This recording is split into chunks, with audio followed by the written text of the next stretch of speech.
Hi, my name's Amanda Roberts. I used to read this book to Andrew and myself at Teens Plus. Disney's The Rescuers Down Under. Far away in a wild and rugged land of the Australian outback, there lived a little boy named Cody. Cody spent his days exploring the rocky cliffs and crevices around his home. But more than anything, Cody loved to play with his animal friends. He had even learned to talk to them and to understand their language. One day, when Cody was out hiking, he met his friend Phil, the kangaroo. She looked very worried. "Cody," cried Phil breathlessly, "you must come at once. Marhoot, the great golden eagle, is trapped in the poacher's net high up in the cliff. You're the only one who can't free her." "I'll get her loose," Cody declared. "Let's go." Cody quickly climbed on Phil's back and hung on tightly as she took off. Phil and Cody raced over the outback until they reached the bottom of a steep cliff. "Be careful," Paul called as Cody began the dangerous climb to the top. When Cody reached the top of the cliff, he found Marhoot trapped in a poacher's net. She was screeching and struggling to free herself. After Cody cut the thick ropes, Marhoot spread her wings. As she stretched, one of the wings accidentally hit Cody. He tumbled off the edge of the cliff. The great bird swooped down through the air until she was directly beneath the boy. Cody landed in the feathery back with a thud.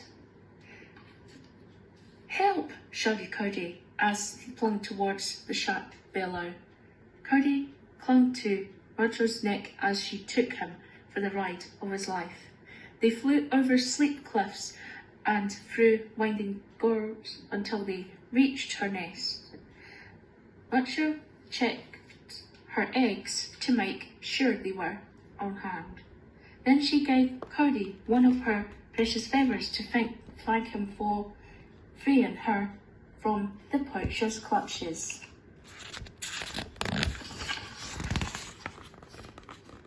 On his way home, Cody discovered a little mouse who had also been caught in the poacher's trap. The poor thing was dangling helplessly from a rope, but when Cody went to free it, the mouse shouted, "No, it's a trap, be careful."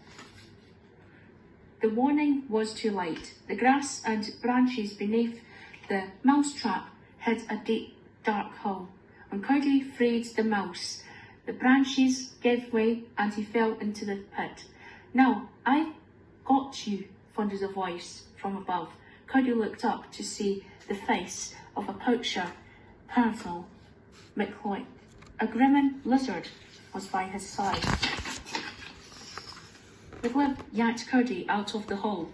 "Well, Joanna," he said to the lizard, "it looks like we caught us a boy with a golden eagle feather." The McCoy showed Cody on the edge of the truck. "You're staying there until you tell me where I can find that eagle," he told Cody with a sneer. "That bird is worth millions to me, boy, dead or alive." Luckily, the little mouse had been watching and he raced off to the animal telegraph office to send them for help. Meanwhile, on the other side of the world, two mice were dining in the fancy restaurant. Bernard was about to ask his friend, Miss Bianca, to marry him. "Miss Bianca, will you—" Bernard began, but he dropped the ring. "Oh, excuse me," he said. Then he dived under the table to look for it. By the time he found it, Bianca was reading a message. "Oh dear, we are needed back at headquarters," she exclaimed. Without further delay, the two raced back to the Rescue Aid Society headquarters. There they learned that they were going on a mission.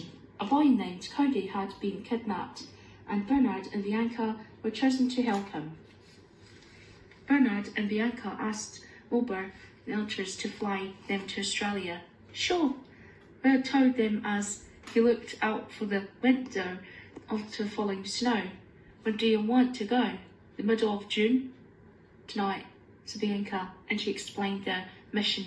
Wilbur agreed to help them. Soon, Bernard and Bianca were on their way. Bianca shouted out directions as Bernard held on to their life. Let's take a train next time, spotted Bernard. He was greatly relieved when he finally saw the sunny shores of Australia, but the scary ride was not over yet. Wilbur crash-landed on the runway at the Muckwomb Flats airport. Ouch, cried the reckless Agnes. I hurt myself. You'll have to be more careful next time, mate, said Jake, the Australian mouse who worked at the airport Bernard had to grey. Since Wilbur was hurt, Jake agreed to help. Bernard and Bianca crossed the outback. There's nothing like a ride on the back of a flying squirrel, said Jake with a chuckle. Bernard soon found out what Jake meant. It was a wild ride. Flying with Wilbur had been easy compared to this. As Bernard and Bianca were on their way, Cody was getting to know some of McLeod's other captives. There was a sad kangaroo named Red, a frustrated koala bear named Kurtz, and Frank, a frill-necked lizard who was trying to get out of his cage. Amazingly, Frank was able to pick the lock with his tail, but in order to free his friends, the small lizard still had to reach a set of keys. Hanging on a hook high up on a wall, he stood on the box and reached for them. Suddenly, Joanna barged in and chased poor Frank back into his cage. Meanwhile, Bernard, Bianca and Jake were getting closer. Luckily, a little mouse who had sent the telegram to the Rescue Aid Society had told them just where to find Cody. Finally, the mice arrived at McLeod's compound, but they were surprised to what they saw. McLeod was letting Cody go. I don't need you anymore, he said to her. Your bird's dead. Someone shot her right out of the sky. Then McLeod smiled an evil smile. Too bad about those eggs. They'll never hatch without their mother. They'll get cold and die with no one to take care of them. Oh no, thought Cody. I've got to save poor Murder's eggs. He quickly set off for the wreck. Murder wasn't really dead. The clever McLeod was just trying to trick Cody into leading him to the nest of the great eagle. As McLeod followed Cody in his truck, the mice sneaked aboard, hoping to warn the boy. When the truck reached the cliff, the three mice hopped off to warn Cody. They found him at the Murder's nest. It's a trap, shouted Bianca. McLeod is trying to capture Eagle. We must warn her. But it was too late. Richard had already come back. As he swooped down to the nest, McLeod threw a net right over her. Myrtle's angry cries rang out as McLeod used a crane to pull her up. Oh no, shouted Cody. This is all my fault. I've got to help her before the mice would stop him. Cody held the air and grabbed hold of the net and held the golden eagle.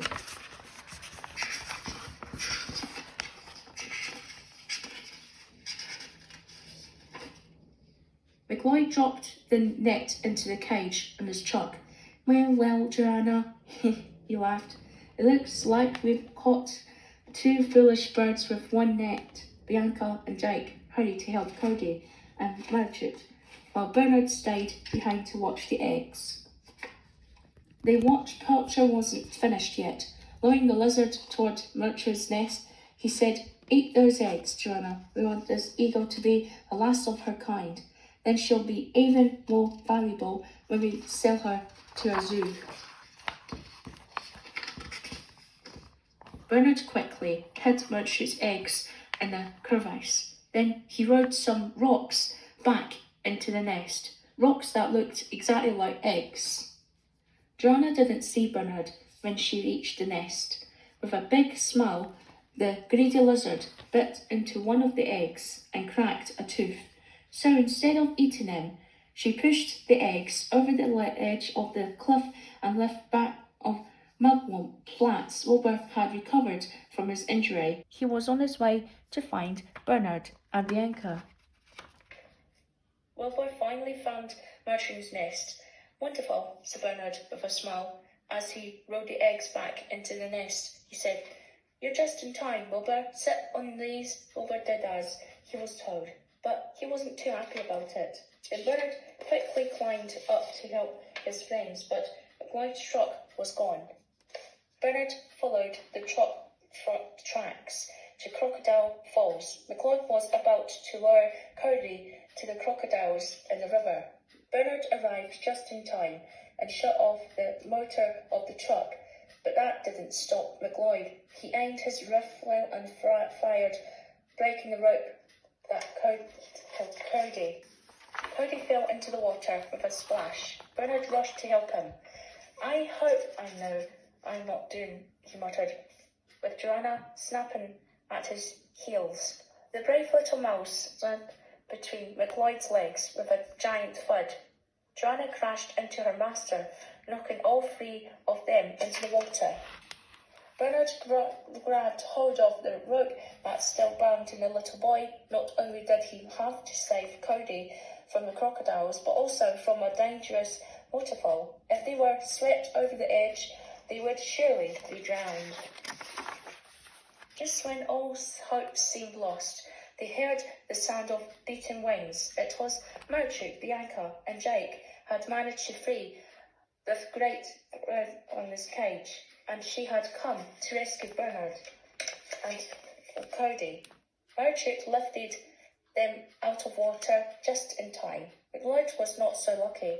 Bernard looked down just as the poacher was being swept over the edge of the waterfall. Bernard didn't feel sorry for him, not one bit. It was hard to feel sorry for someone so cruel. Merchant stopped to pick up Jake and Bianca. Then they were all on their way to take Cody home. As they flew past Merchant's nest, Wilbur let out a great sigh. I hope that eagle hurries back, he said to himself. If those eggs hatch before she returns, the chicks will think I'm their mother. As the mice and Cody soared on the back of the wonderful eagle, Bernard finally found the courage to ask Bianca to marry him. You're my hero, sighed Bianca as she gave Bernard a big kiss. Of course I'll marry you. I thought you'd never ask.